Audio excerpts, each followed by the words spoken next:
Hello guys, good morning. I hope তোমরা সবাই ভালো আছো, আমিও ভালো আছি। দেখো আজকে শ্রাবণ মাসের দ্বিতীয় সোমবার, আমি বাসি কাজ সেরে রেডি হয়ে গেছি। আমি আমার মেয়ে স্নান করে রেডি। আর এটা আমি নতুন ছাপা শাড়ি আজকে ভেঙেছি। আমাকে কেমন লাগছে কমেন্ট করে জানাতে কিন্তু ভুলবে না। আর সিঁদুর না পরলে তো মেয়েদের কমপ্লিটই হয় না, তাই না সাজ? সেই জন্য আমি স্নান টান করে সিঁদুর পরে নিলাম। আর দেখো আমার দুই মেয়ে খেলা করছে। ওরা তো আমি যেখানেই থাকবো ওরা সেখানেই থাকবে, কারণ মানে আমি যদি শাড়ি পরি ও আর আমাকে ছাড়তেই চায় না, ভাববে আমার মামাম কোথায় চলে যাচ্ছে। আর দেখো কে কে সোমবার বার করেছো সেটা কিন্তু আমাকে জানিও কমেন্ট করে। আর কে কে কাঁচের চুড়ি পরেছো সেটাও কিন্তু আমাকে জানাবে, কারণ শ্রাবণ মাস কাঁচের চুড়ি তো পরতেই হয়। আর দেখো আমি কিন্তু কাঁচের চুড়ি পরিনি, কারণ ওটা কাঁচের চুড়ি নয়, কাঁচের চুড়িটা পাওয়া যাচ্ছিল না, সেই জন্য আমি ওই চুড়িটা পরেছি। আর দেখো আমি আগের দিন সব কিছু কেনাকাটা করে রেখেছিলাম যাতে সকালবেলা উঠেই আমি পুজোটা সেরে নিতে পারি। সেই জন্য আমি দেখো সব কিছু গুছিয়ে নিচ্ছি। আমি গাছের ফুলও তুলে এনেছি। আর আমার ভিডিওটা কতটা ভালো হয়েছে আমি কিন্তু জানি না, তোমাদেরকে যতটা ভালো হয়েছে, আমি যতটা ভালো করে ক্যামেরা করতে পেরেছি তোমাদেরকে ততটাই শেয়ার করেছি।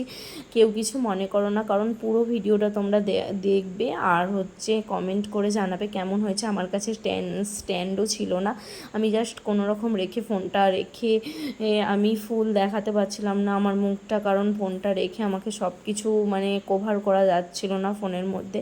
সেই জন্য আমি অনেক কষ্ট করে ভিডিও করেছি। আমার স্ট্যান্ডটাও ভেঙে গেছে, কটা স্ট্যান্ড ভাঙবো জানি না।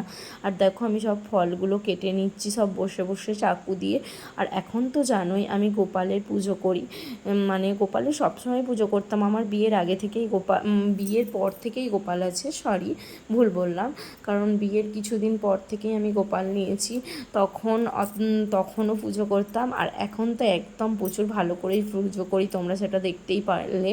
আর আমি দেখো সব পরিষ্কার করে নিলাম ফল টল কেটে। আর দেখো কেমন আয়োজন হয়েছে কিন্তু বলবে। আমার কাছে যতটা সামর্থ্য, যতটা মন ছিল সেইটুকুটা দিয়েই আমি করেছি। দেখো আমার মহাদেবকে স্নান করাবো, রেডি করে নিয়েছি। আর দেখো এই কাঁসার বাসনে পুজো করতে খুব ভালো লাগে না? আমার তো খুবই ভালো লাগে। কার কার ভালো লাগে বলবে কিন্তু কমেন্ট করে। দেখো আমার পুজো হয়ে গেল। পুজোর ব্লগ মানে শর্টগুলো দেখতে চাইলে কিন্তু এইখানেই দেয়া আছে শর্ট ভিডিওতে, তোমরা দেখে নেবে। তারপরে একদম দেখো খাওয়া দাওয়া করে ঘুমিয়ে পড়েছিলাম। বিকালবেলা এসে আমি ভাবলাম একটু ঘুগনি করে নিই, মা আরে খাবে, সেই জন্য ঘুগনি বসিয়ে দিয়েছিলাম। ঘুগনি করে আমি আমার মেয়েকে খাওয়াতে চলে এলাম। তারপর খাইটাই সন্ধে হয়ে গেছে বলে আমি আমার মেয়েকে মানে ওরাও বসে আছে, আমি এখন সন্ধে দিয়ে নিচ্ছি। সন্ধে দিয়ে তোমাদের সঙ্গে দেখো আমি কিভাবে সন্ধে দিই। রোজ তো আর দেখানো হয় না, প্রতিদিন আমি গোপালকে খাইয়ে নিচ্ছি রাত্রের খাবার একদম। আর ওর শোয়ার ব্যবস্থাটাও আমি একদিন না একদিন যদি ভগবান মানে ঠিক সময় দেয় আমি নিশ্চয়ই শোয়ার ব্যবস্থাটাও করব।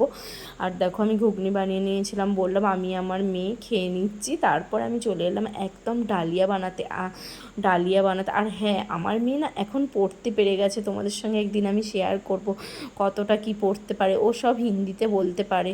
আর দেখো আমি রান্না করতে করতে তোমাদের সঙ্গে একটু আমার মুখটা দেখিয়ে নিলাম। আর লিপস্টিক দেওয়া কেন আছে বলো তো, আমি ভিডিও বানাচ্ছিলাম। যদি ভিডিওটা ভালো লাগে লাইক করে দেবেন। বাই, নেক্সট ভিডিওতে আবার আসছি।